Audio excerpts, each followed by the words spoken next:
Uttaranchal University, Dehradun, NAC A+ accredited university. Hi hello నమస్తే welcome to our channel మనం TV. నేను మీ శాన్వి. ఈ రోజు మనతో పాటు సీనియర్ పొలిటికల్ అనలిస్ట్ అడ్స్మల్ శ్రీనివాస్ గారు ఉన్నారు.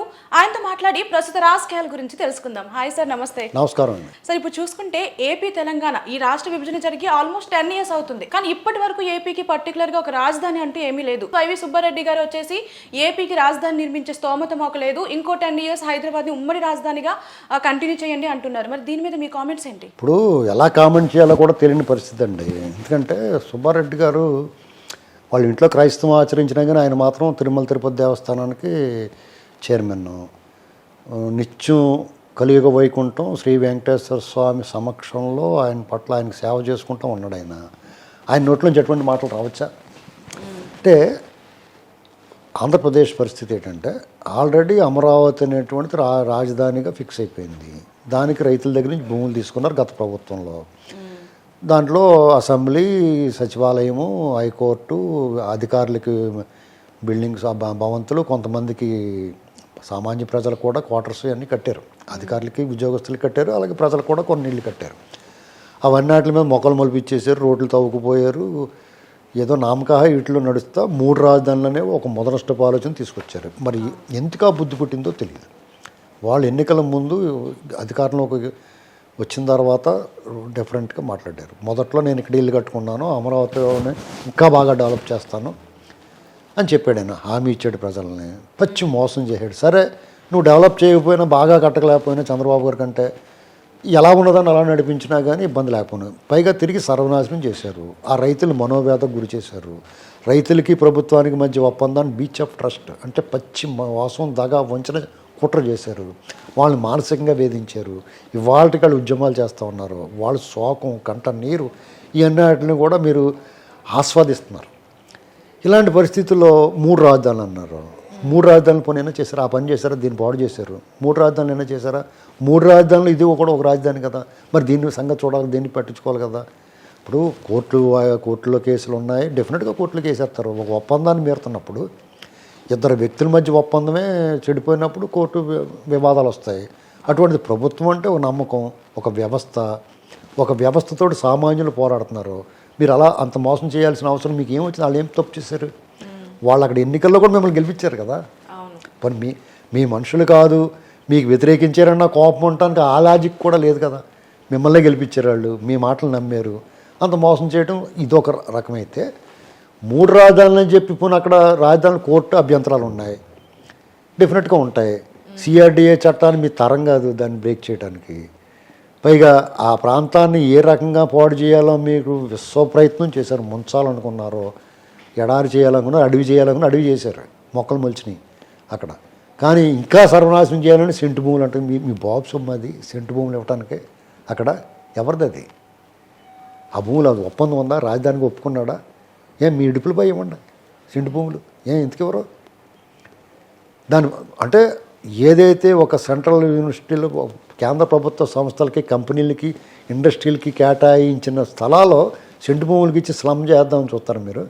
స్లమ్మే అంటాను నేను. మీ ఇంటి పక్కన ఎందుకు తరిమేశారు వాళ్ళని? మంగళగిరిలో మీ ఇంటి పక్కన, తాడేపల్లిలో మీ ఇంటి పక్క నుంచి ఎందుకు తరిమేశారు? వాళ్ళు ఉండకూడదా మీ ఇంటి పక్కనే?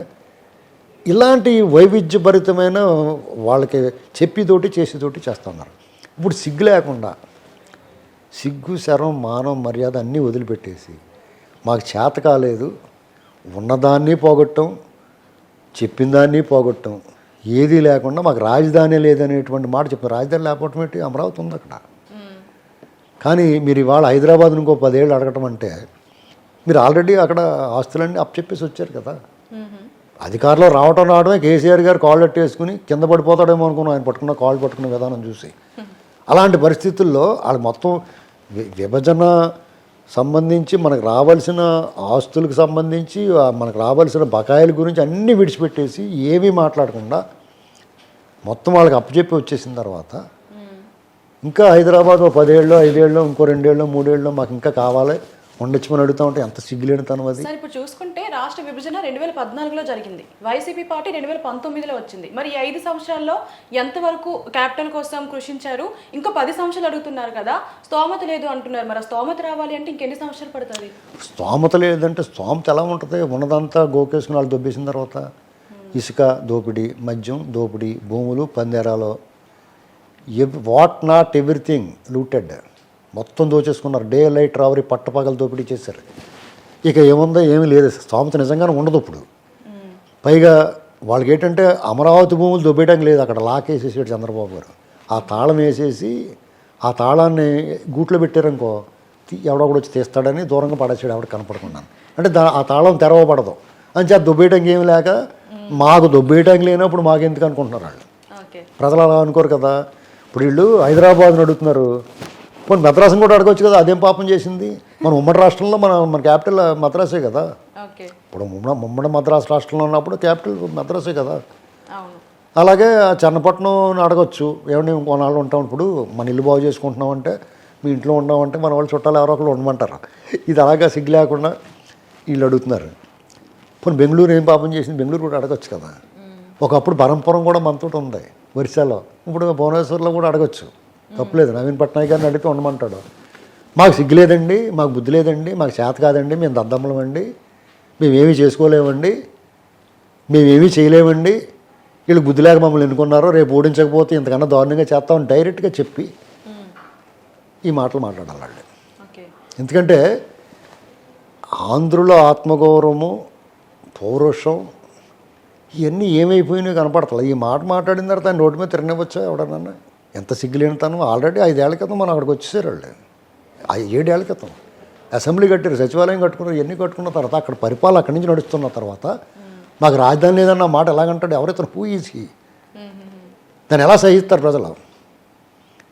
ఇంకా ఇప్పుడు తెలంగాణ వాళ్ళు నవ్వుకుంటారు, గొడవలు పెడదామని చూస్తున్నారు వాళ్ళు. దీని ఉద్దేశం ఏంటంటే ఎమోషన్స్ రకల్చాలని. ఏమంటే ఒకటి మాత్రం చెప్తానేనండి, తెలుగు వాళ్ళు ప్రాంతాలు వేరైనా వాళ్ళ అంతరంగం ఒకటే, యాసలు వేరైనా వాళ్ళ భాష ఒక్కటే. ఇది ఏనాడో సీనారెడ్డిగా చెప్పాడు, అది ఇవాళకి అలాగే ఉన్నారు. ఎందుకంటే వీళ్ళు ఎంత అగ్గి పెట్టాలన్నా పెట్టలేరు. కేసీఆర్ గారు లాంటి వాడు ఎంత ఎగదోసినా జనంలో విద్వేషాలు రాగలేదు. దాని వాళ్ళు ఏం చెప్పుకుంటారంటే మేము చాలా బాగా ఉన్నాం, ఎవరిని కొట్టలేదు అంటారు. నువ్వు కొట్టి చూడు. ప్రజల నుంచి ఆ స్పందన లేనప్పుడు, ప్రజల నుంచి ఆ రకమైన విద్వేష భావన లేనప్పుడు నువ్వేమీ చేయలేవు. ఎందుకంటే ఆంధ్ర ప్రజలు తెలంగాణ అడుగుతున్నారు, ఇచ్చేయచ్చు కదా అనుకున్నారు వాళ్ళు. ఎందుకంటే వాళ్ళు కూడా ఒకప్పుడు ఆంధ్ర అడిగారు కాబట్టి.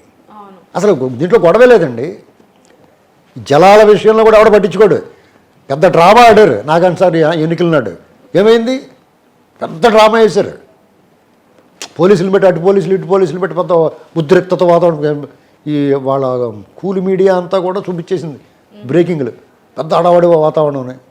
రేవంత్ రెడ్డి గారు వాళ్ళ మీద దృష్టి పెట్టాలి. వాళ్ళు తోలు ఒలిచి పైనుంచి కింద కూర్చోబెట్టాలి. ఆయన చెప్పాడు, గోడే తొక్కేస్తానని చెప్పాడు ఒకసారి ఒక మీడియాని. ఆ పని చేయాలి ఇప్పుడు అర్జెంటుగానే ఆయన రేవంత్ రెడ్డి గారు. ఎందుకంటే వీళ్ళకి ఒళ్ళు దగ్గర పెట్టుకోవడం తెలియట్లేదు. ప్రజల మధ్య విద్వేషం రెచ్చగొట్టాలనుకున్నవాడు, ఈ రకమైన ప్రాంతీయ విద్వేషాలు రేపి ప్రజలను మోసం చేయాలనుకున్న వాళ్ళు తోలు తీసి అండేయాలి. ఇక్కడ ఈయన హైదరాబాదును అడగడం అంటే ఆయన హ్యాండ్స్ అప్. ఆయన ఏం చెప్పాడు? దక్షిణాఫ్రికాలో 3 రాజధానులు అని చెప్పాడు. అన్నాడు మద్యపాన నిషేధం చేస్తానన్నాడు, నన్ను ఓట్లు అడగను అన్నాడు, నేను నవరత్నాలు ఇస్తున్నాను అన్నాడు. ఎన్ని రకాలండి, 1 2 పచ్చి మోసం. ఇవాళ సిపిఎస్ రద్దు కానీ ఉద్యోగులు దూరం అయిపోయారు, దళితులు దూరం అయిపోయారు, నిర్మాణ రంగం వాళ్ళు దూరం అయిపోయారు, ఆశా వర్కర్లు దూరం అయిపోయారు, అంగన్వాడీ దూరం అయిపోయారు, టీచర్లు దూరం అయిపోయారు, పెన్షన్దారులు దూరం అయిపోయారు, విశ్రాంతి అధికారులు దూరం అయిపోయారు. ఇంకెవరున్నారో కొంతమంది ఉంటారు, నువ్వు వేసే మిఠాయి వాళ్ళు ఎప్పుడు మారరు. అదే ఎవడేమైపోయినా వాళ్ళకి అనవసరం, వాళ్ళకి వస్తుంది. ఏ ప్రభుత్వం వాళ్ళ సంక్షేమం ఉంటుంది, వాళ్ళ డబ్బులు వాళ్ళకి వస్తాయి. కాబట్టి ఎవడన్నా ఒకటే, వాళ్ళకి ఇష్టం ఉన్నవాడికి వేసుకుంటారు ఓట్లు, అంతే. నీకే వేయాలని రూల్ ఏం లేదు. కాబట్టి ఆయన అన్ని రకాలుగా ఆయన దెబ్బతినిపోయి ఉన్నాడు. కాబట్టి వాళ్ళ నోట్లో ఇటువంటి బరిదిగించిన మాటలు వస్తాయి. ఇప్పుడు హైదరాబాద్ని ఏదైతే ఉమ్మడి రాజధానిగా అడుగుతున్నారు ఇంకో 10 సంవత్సరాలు, మరి దీన్ని తెలంగాణ యాక్సెప్ట్ చేస్తుందా? అసలు చాలా హాస్యాస్పదం అండి. వాళ్ళు చెప్పు తీసి కూడా వేస్తారా? ఎందుకు యాక్సెప్ట్ చేస్తారు? నేనే ఒప్పుకోను. నేను ఆంధ్ర మూలాలు ఉన్నవాడిని, హైదరాబాద్ తెలంగాణలో జీవిస్తాను. నేను ముఖమే గుద్దేయాలనిపిస్తుంది ఆ మాట మాట్లాడితే. ఎవడరా నువ్వు ఈ మాట మాట్లాడుతున్నావు? సిగ్గులేదు నీకు అని అడుగుతాను నేనే అడుగుతాను. Okay, thank you sir.